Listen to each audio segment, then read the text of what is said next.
Hello everyone students, आप लोग देख रहे हैं स्मार्ट एजुकेशन चैनल और ये 8th क्लास रेनबो इंग्लिश की बुक का लेसन 15 है और चैप्टर को मैं ऑलरेडी पढ़ा चुका हूं। चलिए देखते हैं इसके क्वेश्चन आंसर और एक्सरसाइज वर्क। तो सबसे पहले वर्ड मीनिंग, डोमिनेटेड मीन्स हावी हुआ, प्रभावी हुआ। एनकरेज्ड मीन्स प्रोत्साहित किया। कन्फर्ड प्रदत्त किया। वर्च्यूज मीन्स सद्गुण। मोटिवेटेड प्रेरित किया। ग्लोरी मीन्स सम्मान मिलना या गर्व महसूस होना। फॉर्चुनेटली सौभाग्यवश। एथलीट्स खेलकूद के प्रतिभाग, जो खेलकूद में खिलाड़ी प्रतिभाग करते हैं। ऑनर्ड मीन्स सम्मानित किया। नेक्स्ट कंप्रीहेंशन क्वेश्चन पर आते हैं। ये क्वेश्चंस हैं, क्वेश्चन को अपनी बुक से देखिएगा, आंसर मैं आपको दे रहा हूं आपके लिखे हुए। पहला क्वेश्चन देखिए, who is known as the golden girl of Indian badminton. तो इसका आंसर है Sania Nehwal is known as the golden girl of Indian badminton. ये गोल्डन गर्ल के नाम से जानी जाती है। तो पहला क्वेश्चन का ये आंसर है, इसको आराम से लिखिएगा, स्क्रीनशॉट ले लो या वीडियो को पॉज करके लिखें, लेकिन पूरा लिखना, सही लिखना, स्पष्ट लिखना अपनी नोटबुक में। दूसरा क्वेश्चन देखिए बुक से, who is the highest run scorer in women's international cricket. तो इसका आंसर है Mithali Raj is the highest run scorer in women's international cricket. तो ये मिथाली राज का नाम इसमें लिखा जाएगा।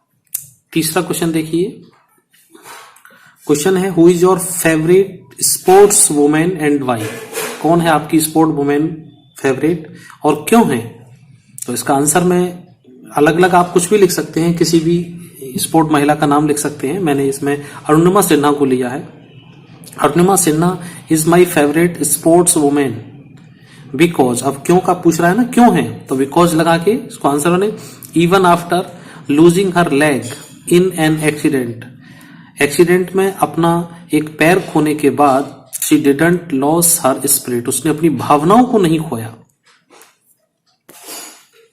She went on to become first Indian female amputee to climb Mount Everest. वो लगातार अपना बनी रही अपनी भावनाओं के साथ और बन गई वो फर्स्ट इंडियन फीमेल दिव्यांग महिला बन गई माउंट एवरेस्ट पर चढ़ने वाली पहली महिला। थोड़ा सा आंसर बड़ा हो गया है, लेकिन आराम से याद करेंगे, हो जाएगा, बहुत सिंपल भाषा में है। नेक्स्ट क्वेश्चन देखिए, क्वेश्चन 4th डी है, what qualities can be learned on the sports ground. कौन कौन सी क्वालिटीज सीखी जा सकती हैं स्पोर्ट्स ग्राउंड से। तो qualities like team spirit, team की भावना, leadership, decision making ability and flexibility can be better learn on the sports ground. ये जो क्वालिटी हैं ये स्पोर्ट ग्राउंड से सीखी जा सकती है। Next question, what do you do in order to encourage girls to take up sports. Sports में भाग लेने के लिए क्या करेंगे, कैसे इनकरेज करेंगे आप लोग। तो आई चीयर, मैं प्रसन्न हूं, for my countries women, cricket team के लिए, मैच के लिए। I also encourage my younger sister, मैं अपनी छोटी बहन को भी प्रोत्साहित करूंगा।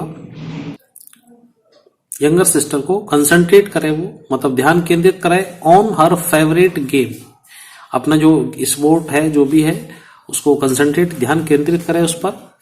एज मच एज, उतना ही जितना वो कंसंट्रेट करती है स्टडी पर। तो खेल को पढ़ाई के साथ साथ अगर आप चलाते हैं तो ये एक अच्छी भावना देने वाला कैरियर भी है और इसमें पूरा सम्मान भी है। अब आते हैं हम क्वेश्चंस के बाद second question, tick the correct options. ये ऑप्शंस दिए गए हैं ABCD 4। तो who among the following is known as the queen of Indian track and field. तो इसका आंसर देखिएगा, तो जैसा कि चैप्टर में पढ़ाया है मैंने अभी आपको, उसका है पीटी ऊषा। तो इसका सी आंसर यहां टिक कीजिए इसको, ये इसका सही उत्तर है। MC Mary Kom is also known as, Mary Kom को किस नाम से जाना जाता है? मिलियन रुपी बेबी, ये पहला आंसर ए सही है इसका। तीसरा देखिए, who is the recipient of Tenzing Norgay national adventure award. तो तीसरे वाले का आंसर ये अरुणिमा सिन्हा को मिला था असाधारण साहस के लिए, तो ये सी आंसर होगा इसका। Who is the highest run scorer in world's international cricket, सबसे ज्यादा किसने रन बनाए हैं? तो इसमें नाम आता है मिथाली राज का, इसका सी ऑप्शन बिल्कुल सही है, आप टिक कीजिए और अगले पेज पर आइए, एक्सरसाइज अभी और भी है। अब आते हैं वर्ड पावर की ओर।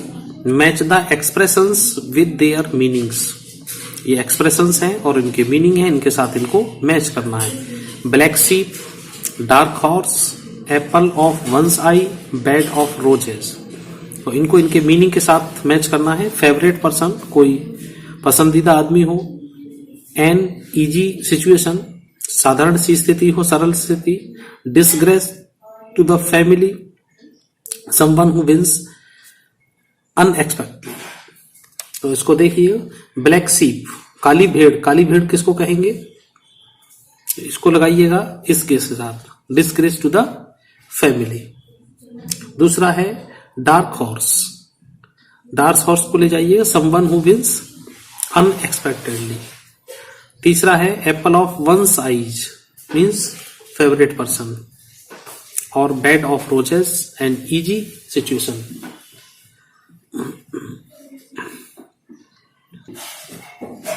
Next is read the following abbreviation and their full forms. IOA, तो इसको पढ़ना है, समझना है आपको। Indian Olympic Association. BWF, Badminton World Federation. ODI, one day international. ICC, International Cricket Council. WTA, Women Tennis Association. अब आते हैं लैंग्वेज प्रैक्टिस की ओर। Read and understand. We use going to when we have the intention to do something before we speak। तो इसका मतलब है हम going to यूज करते हैं कुछ करने से पहले। we have to intention to do something, कुछ करने से पहले, before we speak जब हम बोलते हैं। we use going to make prediction about the future, ये भी going to होता है किसी भविष्य में होने वाले काम के लिए। now put the verbs given in the brackets into the correct form and use going to, one is done for you। it, अब रेन है तो इसका क्या बना दिया? It is going to rain, rain बारिश होने वाली है, बारिश होने जा रही है, मतलब होने ही वाली है। अब इसको एक तो बना हुआ है आपका, अब बी देखिएगा। दे ईट एप्पल्स, इसका मतलब है they are going to eat apple, they are going to eat apple. तीसरा देखिए, वी हेल्प और यू, तो इसका मतलब we are going to help you.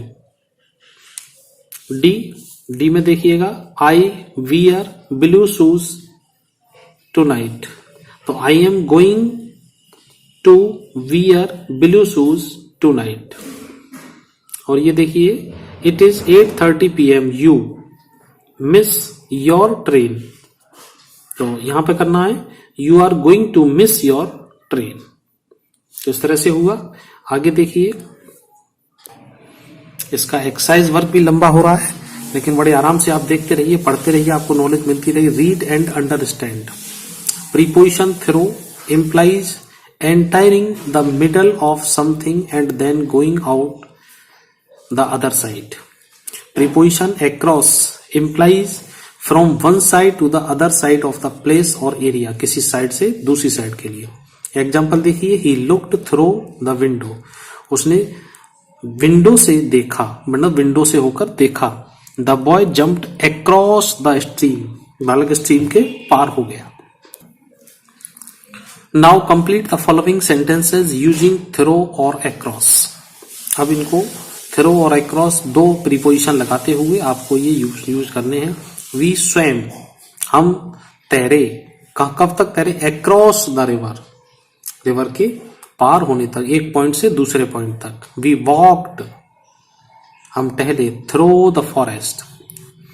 The train was passing, train जा रही थी, तो इसमें भी आपको थ्रो ही लगाना है, through the tunnel. There is a bridge, वो एक ब्रिज है, और ब्रिज होता है किसी नदी पर, और नदी के इस पार से उस पार उसको जाने के लिए अक्रॉस द रिवर लगाइए यहां पे। They walked through the other side of the street. They walked across to the other side of the street. एक स्ट्रीट को, जैसे ये गली है तो इसको इधर से इधर पार करना अक्रॉस के लिए आएगा। ठीक है स्टूडेंट्स, अब ये नीचे वाला सब कुछ, तो स्टूडेंट्स इसको आप पढ़िएगा, नीचे एक्टिविटी दी गई है, इनको आप अपने आप कीजिएगा, और फिर मिलते हैं आपको अगले वीडियो में। मेरी ग्रामर, इंग्लिश स्पीकिंग सभी क्लासें चल रही हैं, प्लेलिस्ट में जाके सब देख सकते हैं। Till then take care, thanks for watching. Students मेरे वीडियो में थोड़ा टाइम तो लगता है, लेकिन आपको नॉलेज मिलती है। Thank you, good bye.